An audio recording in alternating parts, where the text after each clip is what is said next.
So hello everyone, text book में आप सबका स्वागत है। आज हम लोग आर्किटेक्चर देखेंगे और अभी तक हम लोगों ने लगभग 4 से 5 क्लास देखी, जिसमें डांस देख लिया, म्यूजिक देख लिया, म्यूजिक के एक्सपोनेंट देख लिया और डांस के एक्सपोनेंट देख लिया, और हम लोगों ने फेयर एंड फेस्टिवल की क्लास देख ली। काफी अच्छा आप लोग का रिस्पॉन्स रहा है। और आज जो हम लोग का है ना, हमने एक ऑल इंडिया मॉक का भी एनालिसिस किया था, जिसमें आपका काफी अच्छा रिस्पांस रहा है। आज हम लोग आर्किटेक्चर देखेंगे। आर्किटेक्चर बहुत ही इंपॉर्टेंट है।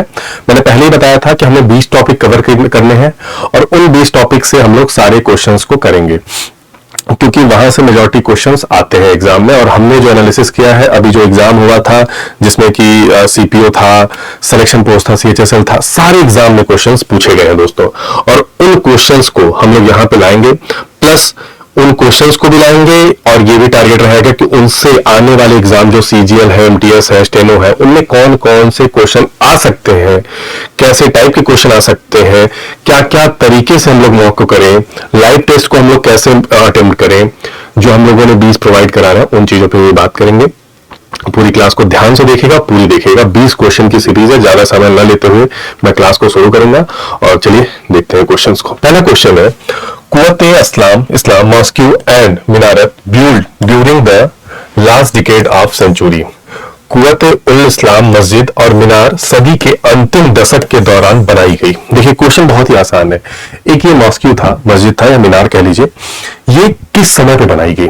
अच्छा, उससे ज्यादा जरूरी है कि इसको किसने बनवाया। अगर आपको पता होगा तो क्वेश्चन थोड़ा आसान हो जाएगा। इसको बनवाने वाला कुतुबुद्दीन ऐबक था। ठीक है, ऐबक था। कौन था? कुतुबुद्दीन ऐबक था। अब इस बंदे ने 1206 में स्लेव डायनेस्टी की स्थापना की थी, फाउंडेशन किया था 1206 में। किसकी? स्लेव डायनेस्टी की। ठीक है, गुलाम वंश की, स्लेव डायनेस्टी की, गुलाम वंश की। बहुत इंपॉर्टेंट क्वेश्चन है ये। एक्चुअली गुलाम वंश का क्यों बोला जाता है, गुलाम डायनेस्टी या स्लेव डायनेस्टी क्यों बोला जाता है, तो इस पे सवाल आता है। एक्चुअली जब गोरी युद्ध जीता 1192 में, उसके बाद अपनी स्थापना करवा दी धीरे धीरे, लेकिन वो यहाँ रहता नहीं था, यहाँ पे इंडिया में रहता नहीं था, वो बाहर से ही डील करता था, क्योंकि उसको खतरा था कि मेरी जान को दिल्ली में या लाहौर में मैं रहूंगा तो खासकर दिल्ली में तो मुझे मार दिया जाएगा। उस चीज को देखते हुए वो यहाँ आता नहीं था। बाद में उसने अपने एक आदमी को भेजा जिसका नाम था कुतुबुद्दीन ऐबक, और 1206 में इसने स्थापना किया। ज्यादा दिन तक चला नहीं, 1210 में इसकी मृत्यु हो जाती है। घोड़े कहते हैं कि घोड़े की सवारी कर रहा था और पोलो खेल रहा था, उसी बीच इसकी मृत्यु हो जाती है। ठीक, ये तो कहानी थी इसकी। अब इन्होंने क्या किया कि इन्होंने कुव्वत-उल-इस्लाम मॉस्क्यू बनाया। कब बनाया? अब जब 1206 में इन्होंने स्थापना की तो 11वीं सेंचुरी मतलब सन 1000 से 1100 में होने की इनकी संभावना है नहीं, तो ये ऑप्शन एलिमिनेट हो जाएगा। 13वीं सेंचुरी हो सकता है हो जाए, 14वीं सेंचुरी नहीं, कोई आदमी 150-200 साल तो जिएगा नहीं, तो ये भी ऑप्शन, जब 1206 में मर गया है तो यही चाहे बन रहा है, या फिर 12वीं सेंचुरी बन रहा है, तो 2 ऑप्शन तो एलिमिनेट हो गया। अब इन दोनों में आंसर कोई एक हो सकता है। तो एक्चुअली क्वेश्चन क्या था कि क्वेश्चन ये था कि किस सदी में बना है, और सदी कैसे निकाली जाती है। अगर मैं बात करूं 1000 से 1100, तो ये आएगी 11वीं सेंचुरी।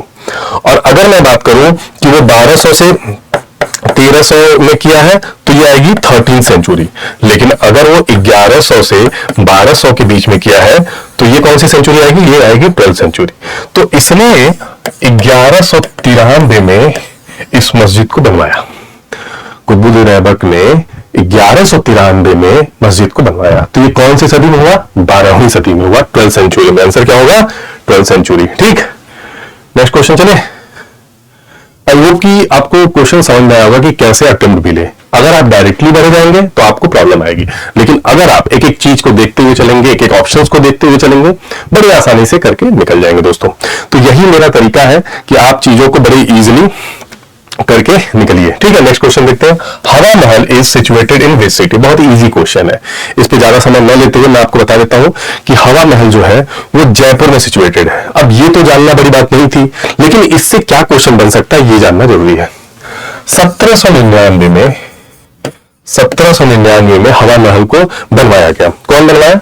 सवाई प्रताप सिंह। सवाई प्रताप सिंह, क्योंकि जो राजस्थान में थे उनके साथ सवाई लगता था, प्रताप सिंह। सवाई प्रताप सिंह जी बनवाए थे। तब 1799 में, याद रहना चाहिए। ठीक है, अच्छा, ये जो हवा महल है ना, ये राजपूत आर्किटेक्चर का राजपूत आर्किटेक्चर का बहुत ही बड़ा उदाहरण है। किसका? राजपूत आर्किटेक्चर का। राजपूतों का एक अलग आर्किटेक्चर था जो कि आपको राजस्थान वाले बेल्ट में बहुत ही अधिक दिखेगा। वैसे हम लोग बात करें तो द्रविड़ा और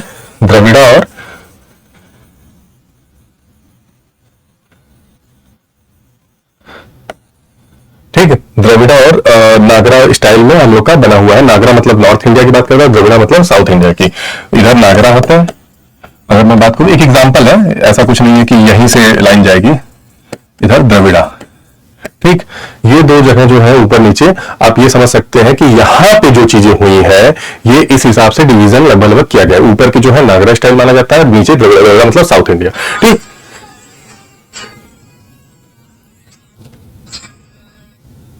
ठीक, नेक्स्ट क्वेश्चन देखते हैं। नेक्स्ट क्वेश्चन देखते हैं हम लोग। हाँ, Meenakshi temple is located in which state of India. ठीक है, इसमें से मीनाक्षी टेम्पल किस स्टेट में है? ठीक है, बहुत ही इजी क्वेश्चन, देखिए बहुत ज्यादा इस पे नहीं जाते हैं। मीनाक्षी टेम्पल बेसिकली क्या है ना कि तमिलनाडु में है, तमिलनाडु में। और कहां पे है? वैगई रिवर के किनारे है। कहां पे है? वैगई रिवर के किनारे है।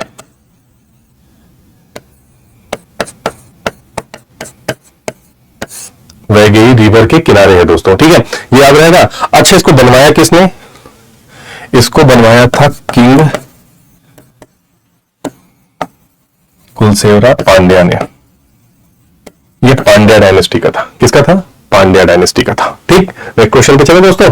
आई होप कि यहाँ पे आपको मजा आ रहा होगा। थोड़ा सा आपको अगर एनर्जी की कमी लग रही है तो एनर्जी को थोड़ा सा बढ़ा के चलिएगा, क्योंकि देखिए क्वेश्चंस करने का एक बेसिक तरीका मैं बता रहा हूं कि हर ऑप्शंस को देखना जरूरी है।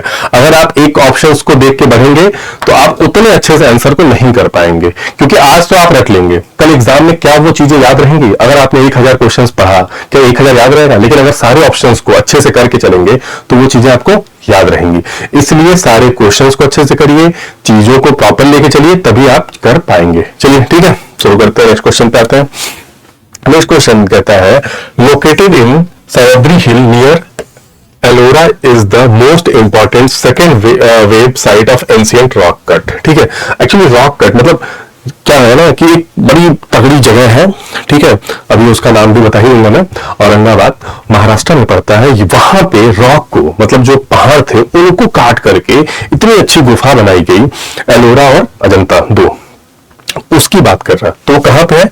औरंगाबाद में। औरंगाबाद में कहा मतलब औरंगाबाद कहां है? महाराष्ट्र में। ठीक है, और यहाँ पे बाद में जाके औरंगजेब बस गया था, इस वजह से यहाँ पे नाम पड़ा औरंगाबाद, तो ये इसलिए भी जाना जाता है। अब देखिए क्या हुआ है ना, एलोरा को जो एलोरा केव है उसको 1983 में यूनेस्को का वर्ल्ड हेरिटेज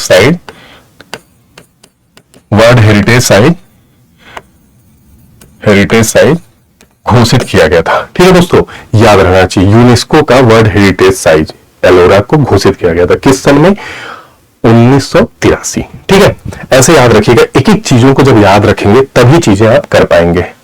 नेक्स्ट क्वेश्चन पे चले हम लोग। The Gol Gumbaz having the second largest dome in the world.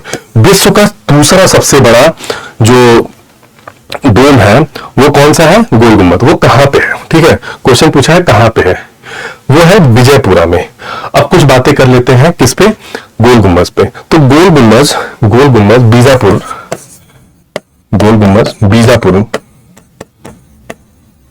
Bijapur में है, पहली चीज। दूसरी चीज, को बनवाया कौन? तो इसको मोहम्मद आदिल शाह ने बनवाया। ये मकबरा है, इसको किसने बनवाया? मोहम्मद आदिल शाह। किसने बनाया? मोहम्मद आदिल शाह। ठीक है, याद रहना चाहिए, क्योंकि डायरेक्ट क्वेश्चन कई बार आ जाता है कि गोल गुम्बद को किसने बनवाया। तो ये अगर आपको याद रहेगा तो बड़े आसानी से आप करके निकल जाएंगे दोस्तों। ठीक है, नेक्स्ट क्वेश्चन पे चले। आई होप कि आप बड़े इजीली कर ले जा रहे होंगे। मुझे नहीं लगता कि आपको यहाँ पे कोई इशू आ रहा होगा, और मैं कोशिश करूंगा कि बड़े प्यार से बड़े धीरे धीरे आपको लेके चलो। ठीक है, चलिए आते हैं। The statue of unity in India is the world tallest statue of. किसकी है? Statue of unity. अच्छा, स्टैचू ऑफ यूनिटी, इनका नाम स्टैचू ऑफ यूनिटी क्यों पड़ा, ये भी एक सवाल है। देखिए, ये तो है सरदार वल्लभ भाई पटेल का, जिनकी मृत्यु लगभग 1950 में हो गई थी। ये हमारे पहले गृह मंत्री थे, होम मिनिस्टर थे। क्या थे? होम मिनिस्टर थे पहले। ठीक है, ये पहले हमारे होम मिनिस्टर थे, याद रखिएगा, इजी है। दूसरी चीज, इनको क्यों बोला जाता है, लगभग 543 रियासतें थी, 543 रियासतें थी जो छोटी बड़ी लेकर के, लगभग प्लस थी माइनस थी, उतना आप मान लीजिएगा, 500 प्लस थी, मतलब 550 के अराउंड में थी। ठीक है, रियासतें थी, रियासतें का मतलब छोटे मोटे राजा थे, बड़े राजा थे, सब मिला के वो जिम्मेदारी उनको मिली थी कि उनको जब इंडिया आजाद हुआ तो उनको सारे लोगों को एक साथ इंडिया में ऐड करने की बात हुई, क्योंकि इंडिया उस समय यूनाइट नहीं था। तो बाद में ये बात हुई कि उनको अपने में ऐड करते हैं। उसका जो सबसे बड़ा श्रेय जाता है वो जाता है सरदार वल्लभ भाई पटेल को। इसीलिए इनके स्टैचू का नाम था स्टैचू ऑफ यूनिटी, पहली चीज। दूसरी चीज, जो इशू आया था लास्ट में, दो को तीन दिक्कत कर रहे थे, जिसमें कि हैदराबाद रियासत थी और जूनागढ़ था और जम्मू एंड कश्मीर था। तो हुआ क्या कि अगर मैं स्टोरी पे जाऊं तो हुआ क्या कि जम्मू एंड कश्मीर वाला मुद्दा तो थोड़ा सा पंडित जवाहरलाल नेहरू ले लिए, जो कि आज भी सेटल नहीं हो पाया। लेकिन अगर जूनागढ़ की बात करें तो जूनागढ़ में मान नहीं रहता वहां के राजा, और वो कुत्तों को लिए, जिनका ट्रिपल एम बोला जाता था, मोहम्मद खान कुछ करके नाम था उनका। वो बंदा वो कुत्तों को बंद किया हुआ था, उसको जाना था पाकिस्तान, उसको जाने का मन था पाकिस्तान में। हुआ क्या, वहां पे इन्होंने क्या किया, वहां इन्होंने दिमाग लगाया कि वहां की जो मेजोरिटी जनता थी वो हिंदू कम्युनिटी की थी। उन्होंने क्या करा दिया, इलेक्शन करा दिया, वोटिंग करा दी कि जो अगर मेजोरिटी जिसके साथ होंगे वही जाएगा। वहां पे मेजोरिटी हुई, उसको भगा दिया गया। बाद में पाकिस्तान गया, पाकिस्तान में लोगों ने बोला कि भाई तुम क्या ये कुत्ता लेके आए हो, तुम्हें रख लेंगे। वहां से उसको वहां से हटाते हैं। जब वहां से वो निकलता है तो फिर कहां जाके कहीं जाके मर जाता है, पाकिस्तान से भगा दिया जाता है। क्योंकि पाकिस्तान वाले देखो मैटर था ही नहीं कि तुम आओ, उनको था कि भाई यहाँ से कुछ पैसा वैसा लेके आ रहे तो आओ, अदरवाइज मत आओ। ये वही हाल हो गया कि भाई कोई गेस्ट आया, जब तक मिठाई नहीं लेके आया बच्चों के लिए वो बेकार है गेस्ट। ठीक है, तो वही कहानी थी। तो और उसके बाद हैदराबाद का तो आपको पता होगा कि एक छोटा सा युद्ध होता है और पीट पटा के हैदराबाद ले लिया जाता है निजाम से। ठीक, और हाँ कुछ बातें और कर लेते हैं। तो स्टैचू ऑफ यूनिटी कहाँ बनी है? स्टैचू ऑफ यूनिटी बनी है गुजरात में। गुजरात में नर्मदा के किनारे बनी है, नर्मदा के किनारे बनी है, पहली चीज। दूसरी चीज केवड़िया है, वहां की जगह, जो जगह का नाम है वो केवड़िया है। ठीक, ये याद रखिएगा। ठीक, नेक्स्ट क्वेश्चन पे चले अब। हाँ, all India war memorial build in the memory of Indian soldier who laid down their lives in the First World War is known as today। अब देखिए 4 ऑप्शन दे दिया है, और आपको पता होगा, जो लोग दिल्ली के साइड घूमे हैं उनको पता होगा कि जो लोग इस साइड गए हैं उनको आइडिया होगा कि जो इसमें से इंडिया गेट है ना, और जामा मस्जिद है, लाल किला है, चार मीनार है। चार मीनार हटा देता हूँ क्योंकि दिल्ली साइड नहीं है तो मैं पहले हटा दे रहा हूँ। लाल किला शाहजहां ने बनवाया और इससे चीजें मतलब नहीं, जहां जामा मस्जिद को भी शाहजहां ने बनवाया। इंडिया गेट जो है, इंडिया गेट जो बना था वो बेसिकली वॉर मेमोरियल, और उन लोगों का नाम भी आज भी छपा हुआ है बहुत चीजों पे। तो बेसिकली इसका आंसर क्या होगा, इंडिया गेट होगा। बट कुछ बातें हम लोग जान लेते हैं कि इंडिया गेट को डिजाइन किसने किया। तो इसको डिजाइन किया था एडविन लुटियन ने, एडविन लुटियन ने। ठीक, एडविन लुटियंस ने। ठीक, पहली चीज ये क्वेश्चन आता है कि इंडिया गेट को डिजाइन किसने किया। दूसरी बात अगर हम लोग कर ले यहाँ पे, जो कि बहुत ही इंपॉर्टेंट है, कि स्टैब्लिशमेंट कब हुआ। तो स्टैब्लिशमेंट की बात करें तो 10 फरवरी 1921 में हुआ। और ये जो एक्टिवली मतलब कहते हैं ना कि डिजाइन होके पूरा वो तैयार हो गया और इनॉग्रेट हो गया, वो हुआ 1931 में। कब हुआ? 1931 में। तो कई बार ये भी पूछ देता है कि इंडिया गेट कब बना। यहां से आपको ये चीजें क्लियर हो गई होंगी। ठीक, नेक्स्ट क्वेश्चन चले दोस्तों। देखिए कमेंट बॉक्स में आप आंसर बताते रहिए। अगर कमेंट बॉक्स में आप आंसर बताते रहेंगे ना तो आपको भी मजा आएगा, मुझे भी पढ़ाने में मजा आएगा। ठीक है, तो ये चीजें आप करते रहिए। The popular depiction of named Ravana seeking Mount Kailash is depicted in which of the following cave. Kailash पर्वत को हिलाते हुए रावण नामक लोकप्रिय चित्रक निम्नलिखित में से किस गुफा को दर्शाया गया है? कान्हेरी, एलोरा, हाथी गुफा और अजंता। बड़ा ही अच्छा ऑप्शन दिया है क्योंकि सारे ऑप्शंस बहुत ही वैल्यूएबल है, और इसी के ऊपर आपने एक क्वेश्चन अभी जस्ट ऊपर थोड़ी देर पहले आपने अटेम्प्ट कर लिया है। अब ये क्वेश्चन क्या कह रहा है, ये क्वेश्चन भी पढ़ने की जरूरत है, क्योंकि होता क्या है हम डायरेक्ट क्वेश्चन नहीं पढ़े और आगे बढ़ जाएंगे तो भी दिक्कत है। तो एक बार पूरे क्वेश्चन को आप पढ़ लीजिएगा, उसके बाद हम लोग आएंगे इस पे। ठीक, पहली चीज। दूसरी चीज की कुछ अगर मैं बात करूं तो कान्हेरी है कहाँ? तो कान्हेरी है महाराष्ट्र में, मुंबई के पास में। कहाँ? महाराष्ट्र में, मुंबई के पास में। अगर हाथी गुफा की बात करें तो हाथी गुफा जो है वो है उड़ीसा में। कहाँ है? उड़ीसा में, उड़ीसा में। अजंता की बात करें तो अजंता कहाँ है? औरंगाबाद, औरंगाबाद महाराष्ट्र में। एलोरा की बात करें तो मैंने अभी थोड़ी देर पहले बताया महाराष्ट्र में, औरंगाबाद में, ठीक। तो इसका आंसर क्या होगा? इसका आंसर होगा एलोरा। क्या होगा? एलोरा, एलोरा। और ये जो हाथीपुर है ना, ये उदयगिरी की पहाड़ियां हैं, वहीं पे है, उदयगिरी की पहाड़ियां हैं भुवनेश्वर में, उड़ीसा के, वहीं पे है, ठीक है। तो ये याद रखिएगा। चलिए नेक्स्ट क्वेश्चन पे चलते हैं, ठीक है। Brihadeshwar temple at Tanjore belonging to which of the following religious sect? बड़ा इजी क्वेश्चन है भाई। अलवर, सक्त, नैनार और वैदिक, ठीक है। तो देखिए ये जो तंजौर की बात कर रहे हैं, तंजौर कहां पे पड़ता है? पहले तो ये जान लीजिए कि ये पड़ता है तमिलनाडु में। कहां पे? तमिलनाडु में, ठीक है दोस्तों, तमिलनाडु में, याद रहे ना, तमिलनाडु में। बृहदेश्वर टेम्पल को बनवाया किसने? ये बड़ा इंपॉर्टेंट क्वेश्चन है।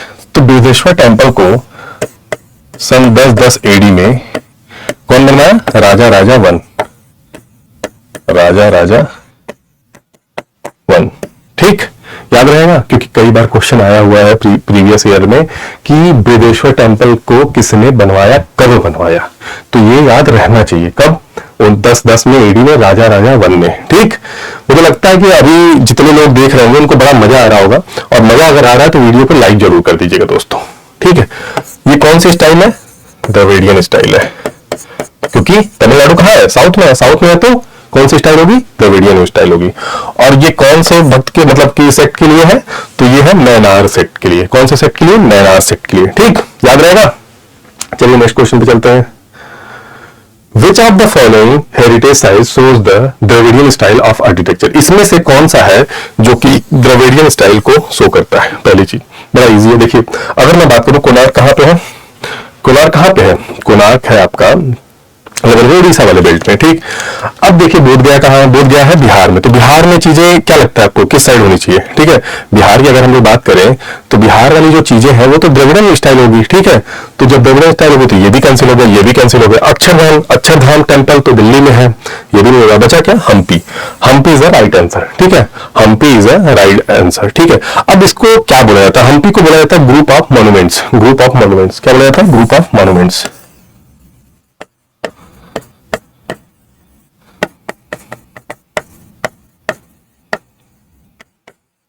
ग्रुप ऑफ मॉन्यूमेंट्स, ठीक दोस्तों, ये चीजें याद रहेंगी। अब देखिए कुछ और चीजें बात कर लेते हैं। हम्पी है कहां? तो हम्पी है कर्नाटका में। कहां है? हम्पी कर्नाटका में, ठीक। तो मुझे लगता है ये चीजें अभी तक जो पढ़े हैं आप क्लियर हो गई होंगी, ठीक है। तो ये जो देखिए मेरा ये इसलिए बताने का माध्यम है कि एक एक चीज भी जानिए आप, छोटी छोटी चीजों को कवर करिए, क्योंकि अगर मैं आंसर बता के चला जाऊंगा आपको याद हो जाएगा जरूर, ठीक है। क्या सारा याद रहेगा? मैं करते करते 500 क्वेश्चन 600 क्वेश्चन करा जाऊंगा 10 क्लास 20 क्लास में, क्या सारे याद रहेंगे? आपको 1-2 क्लास बाद में याद रहेगा, इसलिए पेन पेपर लेके बैठिएगा, लिखते रहिएगा जो चीजें मैं साइड में बता रहा हूं, ठीक।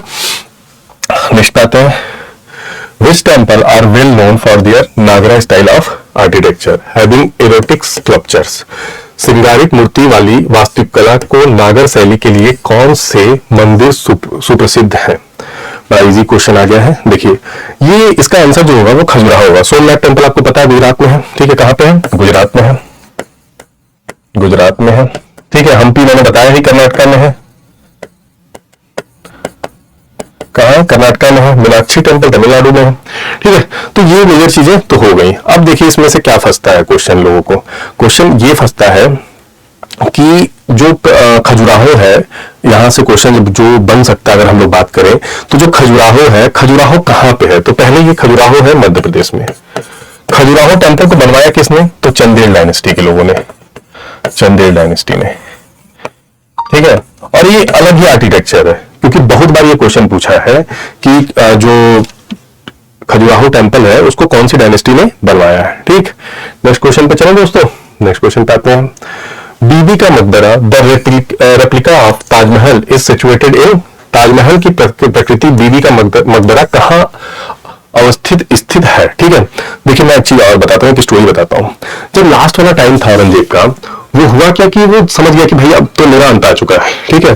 जब उसको लगा कि अंत आ चुका है तो उसने ये चीज समझ गया कि भाई अब यहाँ से पॉसिबल है नहीं कि भाई मैं यहाँ से जीत पाऊं, तो जब उसको लगा यहाँ से जीत नहीं पाऊंगा तो उसने क्या किया, वो धीरे धीरे साउथ इंडिया चला गया, क्योंकि उसकी जान को बहुत ज्यादा खतरा हो गया नॉर्थ इंडिया में। तो उसने क्या किया कि जब नॉर्थ इंडिया में उसको खतरा हो गया तो वो औरंगाबाद में, महाराष्ट्र में एक जगह थी, वहां जाके बैठ गया। ठीक, औरंगाबाद में वो जाके वहां पे बैठ गया।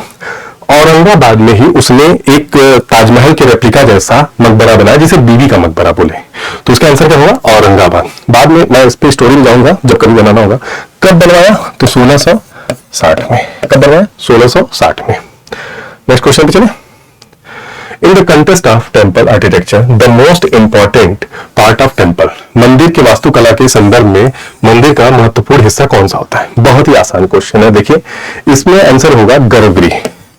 क्यों गर्भगृह, गर्भगृह का मतलब होता है जहां पे उत्पत्ति हुई है, जन्म हुआ है। मेन टेम्पल, मेन जो मंदिर की जो चीजें हैं, अवशेष पाए गए हैं, जिस वजह से बनी है, उसको गर्भगृह बोला जाता है। गर्भगृह ऐसे समझिए कि भाई सबसे पवित्र जगह होता है मंदिर का। फॉर एग्जाम्पल अगर मान लीजिए आप बात करें विश्वनाथ टेम्पल की, तो विश्वनाथ टेम्पल में जो मंदिर का सबसे महत्वपूर्ण जगह है, जहां शिव भगवान की पिंडी है, वो जो जगह है वो वहां का गर्भगृह है। जैसे राम मंदिर अभी जो बन रहे हैं, तो जहां पे राम जी की मूर्ति स्थापित की गई है, वो जो जगह है वो गर्भगृह है। तो वो सबसे इंपॉर्टेंट जगह होता है, याद रखिएगा। क्या आंसर होगा, आंसर होगा 4। ठीक, नेक्स्ट क्वेश्चन पे चले। Where is the Konark sun temple situated. बड़ा आसान क्वेश्चन, थोड़ी देर पहले ही मैंने बताया था। कब, उड़ीसा में है, पहली चीज। दूसरी चीज अगर इसमें हम जाने, इसको ब्लैक पकोड़ा भी बोला जाता है, ब्लैक पकोड़ा।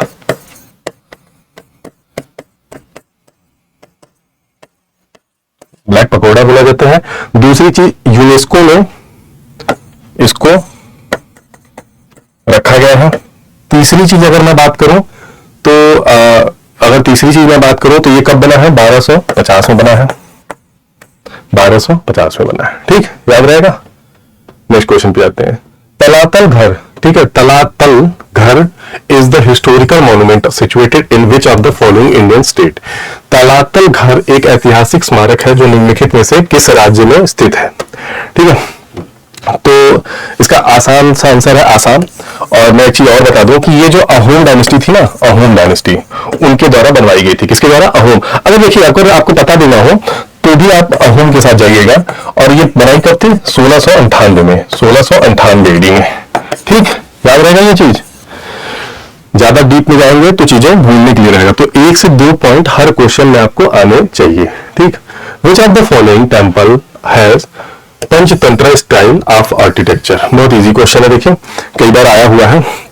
तो 10 अवतारा होगा इसका आंसर। 10 अवतारा टेम्पल है। एक और टेम्पल है देवगढ़ में, देवगढ़ टेम्पल ललितपुर में, यूपी में। ये भी किस लिए फेमस है, पंचतंत्र स्टाइल के लिए। ठीक है, नेक्स्ट क्वेश्चन पे चले। The best example of which script are found in the rock cut edict of Ashoka. ठीक है, अब देखिए इसमें से पूछा है कि अशोक के शिलालेख स्मारकों में किस लिपि के सबसे अच्छे उदाहरण मिलते हैं। तो मिलते हैं ब्राह्मणी के। ठीक है, ब्राह्मणी के। अब देखिए इस अशोक में बहुत सारे एडिक्ट थे। अशोक की बात करें तो जो 13वां एडिक्ट था उनका, उसमें उन्होंने कलिंगा युद्ध की बात की थी, कलिंगा युद्ध की। ठीक है, कलिंगा फाइट की। दूसरी चीज अगर मैं बात करूं तो अशोका लगभग 268 बीसी में वो राजा बने थे, और कलिंगा का फाइट कब हुआ था, 261 बीसी में। याद रखिएगा। ठीक, अशोका की बात करें तो अशोका बिंदुसार के पुत्र थे। किसके, बिंदुसार के, बिंदुसार के पुत्र थे। बिंदुसार किसके पुत्र थे, तो वो थे चंद्रगुप्त मौर्य के। चंद्रगुप्त मौर्य क्या थे, फाउंडर थे मौर्य डायनेस्टी के। ठीक है, फाउंडर थे मौर्य डायनेस्टी के। याद रहेगा। आई होप ये चीजें आपको क्लियर हो गई होंगी। नेक्स्ट क्वेश्चन पे चलते हैं। Which of the following terms is associated with the architecture of Buddhist stupa? ठीक है, अब इसमें गोपुरम मंदिर का होता है, मंडपम भी मंदिर का होता है, गर्भगृह मैंने बताया है। तो हर्निका जो है, हर्निका यहाँ पे बुद्धिस्ट से रिलेटेड नहीं है। तो इसका आंसर क्या होगा, हर्निका। और ये बहुत सारी चीजें, स्तूपा क्यों जाना जाता है, स्तूपा माना जाता है कि भाई जब उन्होंने मृत्यु देह त्यागा था तो उसका एक प्रतीक भी है। ठीक है, the famous cave Udayagiri and Khandagiri are located in. मैंने थोड़ी देर पहले बताया था कि उदयगिरी की पहाड़ियों पे कहाँ है, उड़ीसा में है। दूसरी चीज, एक उदयगिरी जो है वो एमपी में है, लगभग विदिशा की जगह है, विदिशा एमपी में जगह है, भोपाल के पास में, वहां पे है उदयगिरी। तो वो टेम्पल अलग है, ये टेम्पल अलग है, उससे कंफ्यूज मत होइएगा। ठीक, नेक्स्ट क्वेश्चन चलते हैं। With which of the following the term Vesara associated, इनमें से वेसारा किससे रिलेटेड है? तो देखिए जब हम लोग आर्किटेक्चर पढ़ रहे हैं, टेम्पल आर्किटेक्चर पढ़ रहे हैं, तो आंसर यहाँ पे बताने की आवश्यकता तो है नहीं, तो होगा क्या? Temple architecture. ठीक, टेम्पल आर्किटेक्चर। तो आई होप कि ये क्लास आपको पसंद आई होगी। अगर पसंद आई है तो वीडियो को लाइक करिएगा, शेयर करिएगा, अपने दोस्तों के बीच तक पहुंचाइएगा। ज्यादा बड़ी क्लास मैंने लेने की कोशिश नहीं की, एक बेसिक आइडिया आपको दे दिया है क्वेश्चंस के बारे में। तो अगर पसंद आए तो प्लीज लाइक करिए। मिलते हैं नेक्स्ट वीडियो में, तब तक के लिए धन्यवाद। जय हिंद, जय भारत।